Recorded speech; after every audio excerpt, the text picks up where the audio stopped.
Hello everyone, welcome again to one of these nano sessions in my YouTube channel, discussing with colleagues, with friends and teachers from other schools.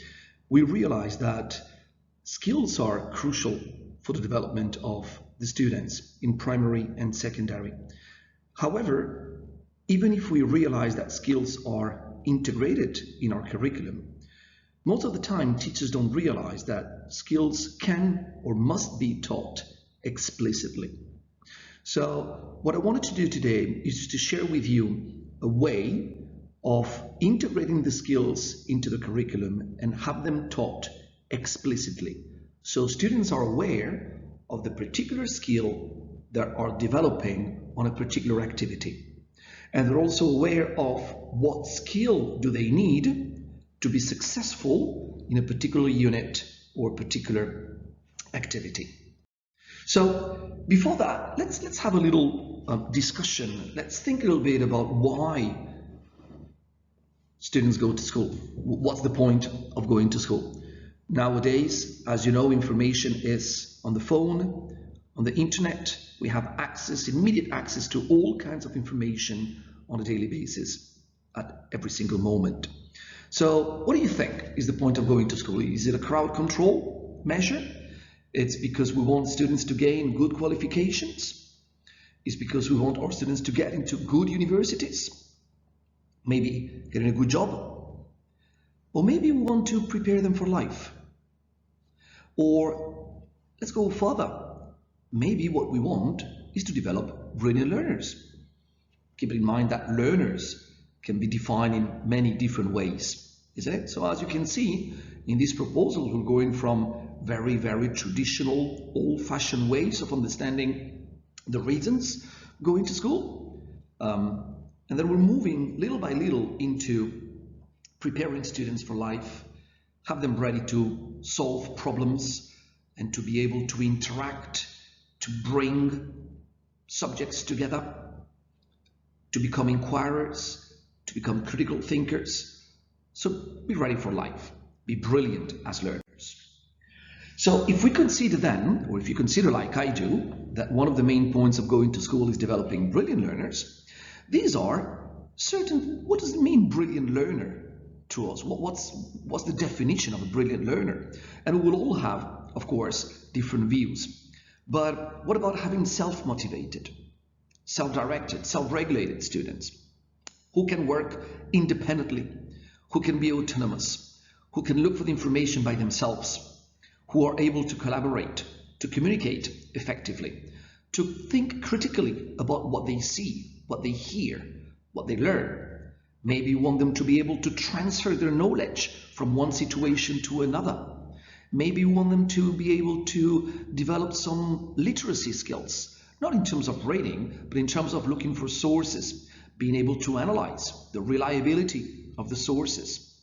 So maybe you want them to develop self-management skills and be able to meet deadlines, to be able to understand, to have empathy and to be able to bounce back or to fail in a way that they take the positive things from it.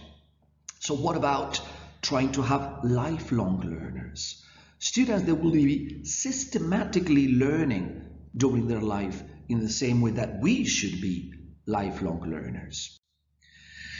So what do you mean to be a lifelong learner? What is it for you? And as Einstein said, once you stop learning, you start dying. However, how can we measure the success in producing lifelong learners?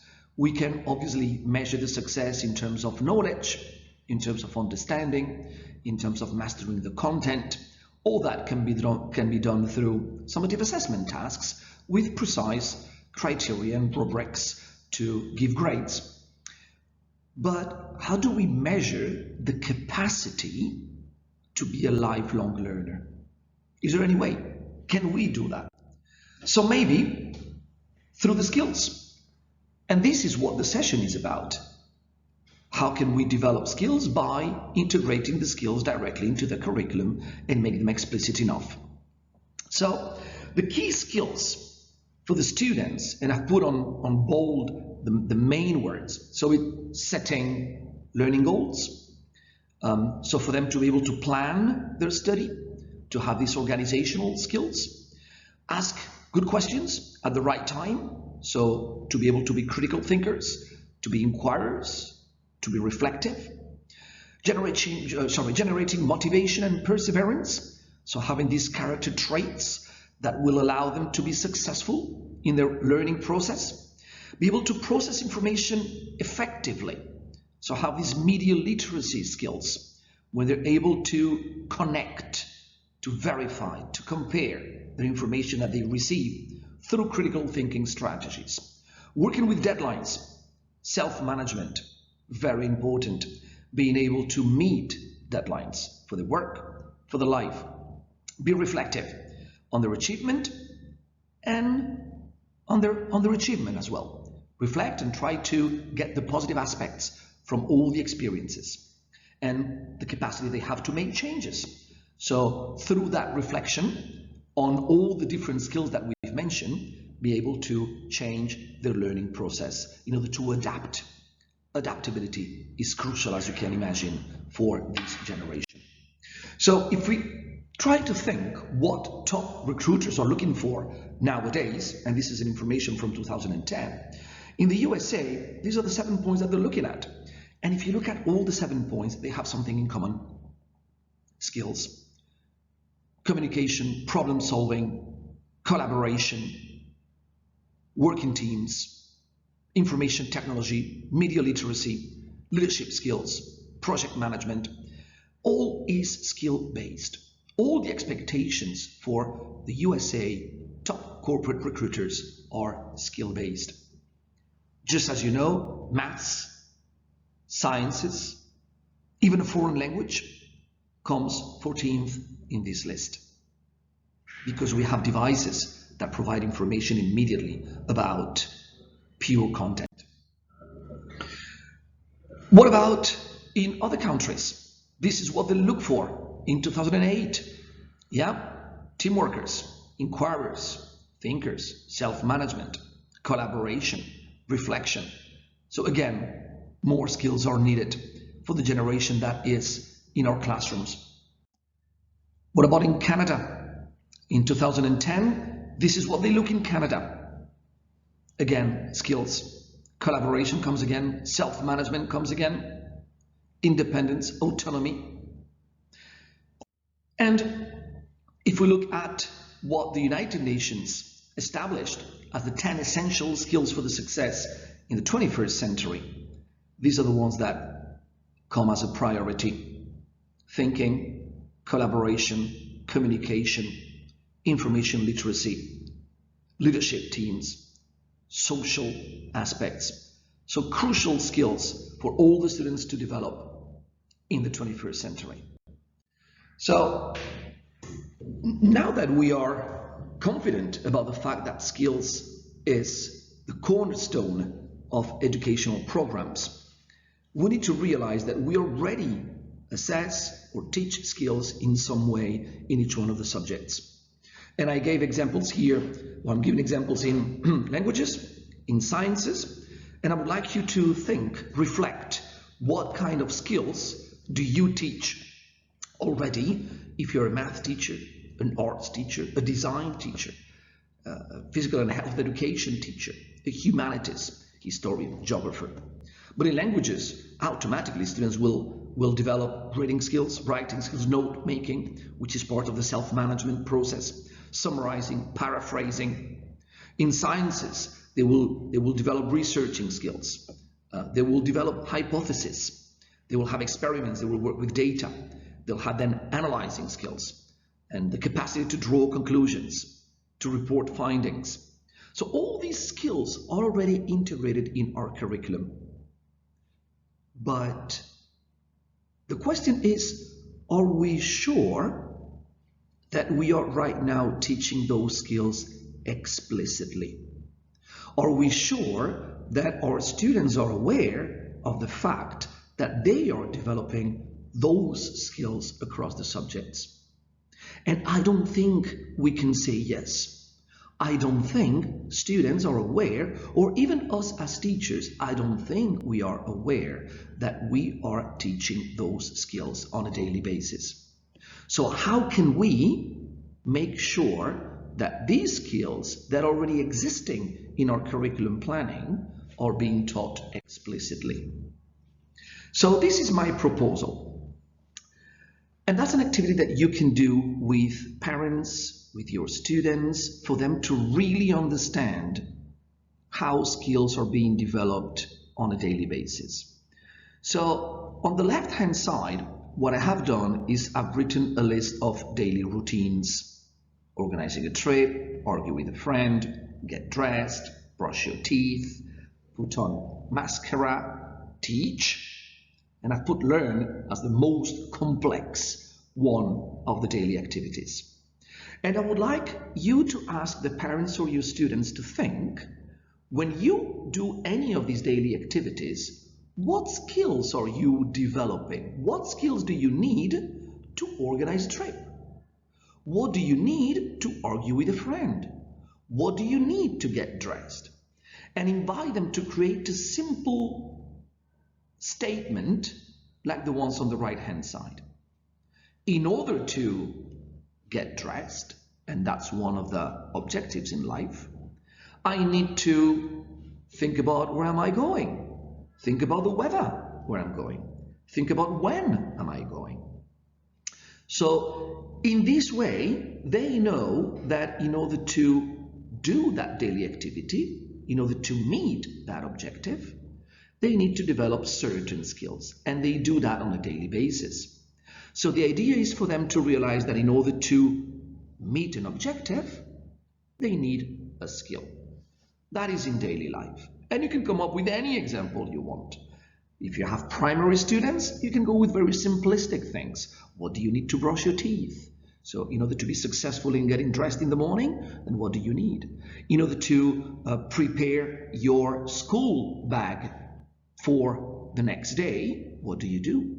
And they will reflect on the skills that they are explicitly using to meet that objective. Now, what about using the exact same sentence, but adapting it to your subject? So instead of having a daily routine as an objective, you can put any objective that you have in your unit, any objective that you want your students to meet. And instead of putting skills like these ones, which are very simplistic, what about changing it by the particular skill that students need to develop to meet this objective in your classroom? Let me show some examples for you and something that you can try tomorrow, and then write in the chat your experience so we can all learn from each other. What are the objectives of your lesson? And then which skills do your students need to develop to be successful in that particular lesson? Think about these two questions when you plan your unit for the next session. Think about your clear objectives that you're going probably to show and share with your students at the beginning of the section or the session. And then tell them what skills will they need to develop and why and how. And try to bring evidence of that. These are the examples that I'm using in my own history lessons. In order to compare and contrast historical views, students need to make connections between various sources of information. That happened when we were working on Nazi Germany or the human rights in the United States, the human rights movement. In order for the students, because I want them to understand that there are different visions on the human rights. We have northern, southern vision, traditional visions, historical visions. But in order to be able to find similarities and differences between these two historical views, I want them to make connection between various sources of information that I will provide them. Sources of information that bring two different perspectives. That can also be done with Cold War conflicts, for example, or the Crusades. So by proposing this sentence, in red, I'm giving them the objective. In blue, I'm telling them what do they need to do and what skill do they need to develop. Of course, this blue is a narrowed down version of media literacy skills. Another example, in order to improve their understanding of a topic, and that can be adapted to any subject, students need to give and receive meaningful feedback. And they will do this activity on a peer assessment activity that has been prepared in class. So guys, you will be completing a little presentation or an essay on a precise topic, and you will be presenting that to your classmates, and they will give you feedback in a formative way or in a summative way. It doesn't really matter. And you need to give feedback as well, but receive feedback and use it to improve your understanding. And giving and receiving meaningful feedback, this is basically communication skills.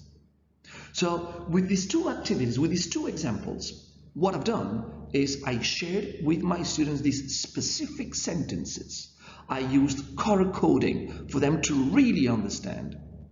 And now they know that in order for them to be successful in that particular activity, they need to develop those particular skills. In this way, the skills become explicit in the lesson. Now, in the ideal world, what you want is when your students are, once they've done it, once they're used to it, they can come up with their own skills. What you want is to present the objective and then give them 5 minutes to reflect. What skills do you need, guys, to be successful and to meet this particular objective that I'm proposing to you in this unit? And then you will develop the skills all the way till the end. So students now are able to develop their own skills depending on what they need to be successful to meet that particular objective. I hope that this session was useful, and I really would like you to try and write on the chat your experience. Did it work? Maybe it didn't. And if it didn't, what were the reasons? And how can we also learn from your experience in making the skills explicit in your classroom? Thank you very much.